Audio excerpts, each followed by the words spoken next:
My dear students, we are moving to a very important chapter. The next chapter is the sound of music. Its first part we are going today. We are doing today, and in the first part, it's the story, such a rejuvenating, inspiring, and motivational story of a young girl of Scottish origin. Her name is Evelyn Glennie. Evelyn Glennie. The story goes around that when she was a little child of just 8 years old, she was called upon to listen to play the piano. And her name was called that, please come, Evelyn, your turn is to play the piano. She was unable to listen it. And that day her mother realized, Isabel Glennie, that there is some problem with the child. When she was 11 years old, her situation further deteriorated, and her headmistress called her mother and told her to that please take her to the doctor who can identify the problem. And it was found out that her hearing impaired due to nerve damage, means she was unable to listen to anything because of the nerve damage in her mind and ears, in her brain and ears. And everything all of a sudden was very dark. And but once she saw a little girl playing a xylophone, and she got inspired, and then her journey started. Then she met the percussionist. Percussionist is a person who plays the drums well. So she met here the Rolf Forbes. So Rolf Forbes there told her that do not listen through the ears, try to listen it through your body, your senses, and everything. There Evelyn recognized that she can hear the upper drums through the upper part of her waist and the lower drums through the lower part of her waist. So this was a great revelation for her, that she was able to hear, and she makes sure that her mind and body are in consonance with the sounds and the vibrations. With the sounds and the vibration, her mind and body should be in the consonance with the sounds and the vibration.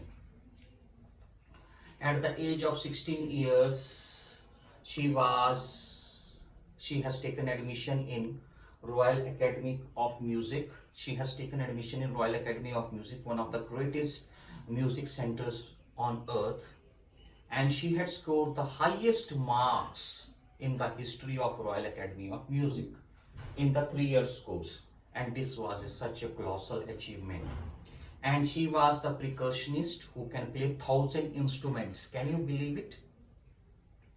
And in the 2 hour interaction which the author was having with her, she had not missed a single word. She had not missed a single word, although she was deaf.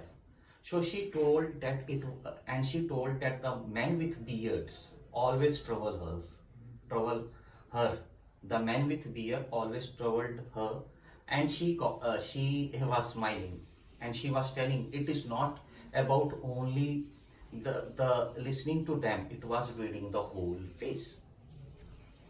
And it was such a great revelation to her that my God, she means she is such a talented person. She also learned the French and the basic Japanese. Can you imagine?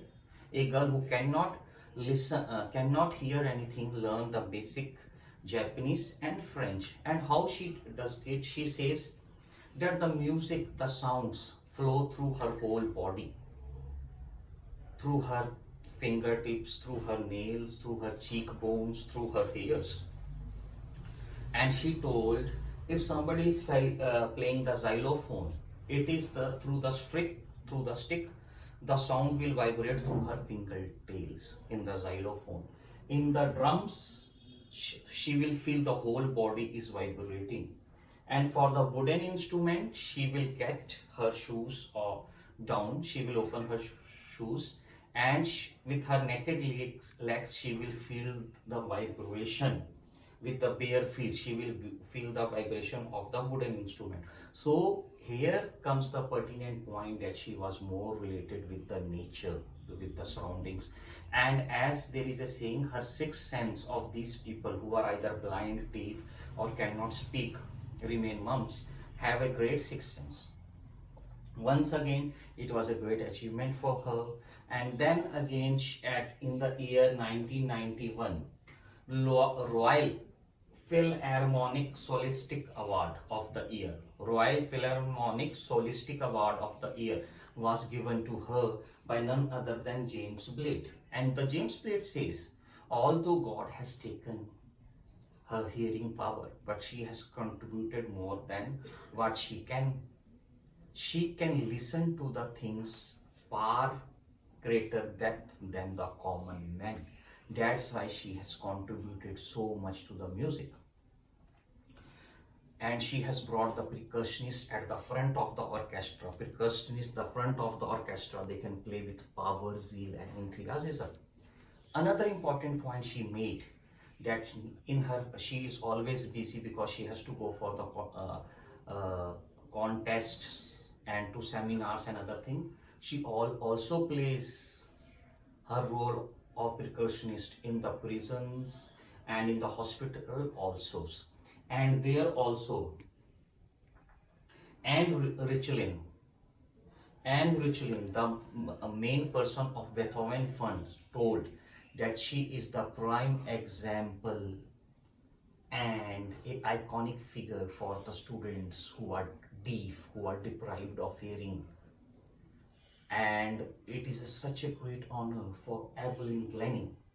And finally, everybody, the deaf students, got inspired by her, and they told, if she can do it, why can't we? So this was the summary of the first part of this chapter, The Sound of Music, a great chapter written by none other than Deborah Colley. Deborah Colley is the name of the writer. She is a woman. The main pertinent points: at the age of 8, she lost the ability to hear. At the age of 11, there was a nerve damage. At the age of 16, she joined the Royal Academy of Music in England. She scored the highest marks in the 3-year course. All over the world, she was renowned. She can play thousands of instruments, the main percussionist. Each and everywhere in the world, she was awarded. She not only listened to the ears of the person, to the voice of the person, but studies the whole body. And she has a different technique to study different instruments, like the drums. Her upper waist can read the lower drums, the lower waist. When it is the wooden instrument, she will remove her shoes and feel the vibration. When it is xylophone, through the stick, the fingertips, it will flow. And this is the technique. Since at the age of 11, she can hear, a very important part, at the age of 11, she can hear, okay? After that, her listening power deteriorated. Her speech is great. Her speech is great. She can speak well. She learned French and basic Japanese. She was awarded as the Philharmonic Solistic of the Year in the year 1991 by none other than James Blake.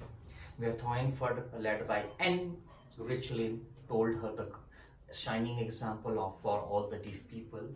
Her percussionist Rob Forbes inspired her, and her mother Isabel Glennie always inspired her. So overall, she was of Scottish descent, spoke English with a Scottish tinge dialect. Her dialect was Scotland. So this was the basic summary of the first part. I hope you got it. The questions which I am going to discuss on Monday with you will be regarding how regarding the life history of Alvin Glennie, how she inspires other, what were her qualities, how she has taken defeat into victory, how she was never dejected, deprived, and depressed, always up her anti and inspirational. Who inspired her, how many societies awarded her, where she made sure that she rose to the top of the thing. These questions I will ask you in the assignment. Thank you very much. Have a nice day. Stay safe.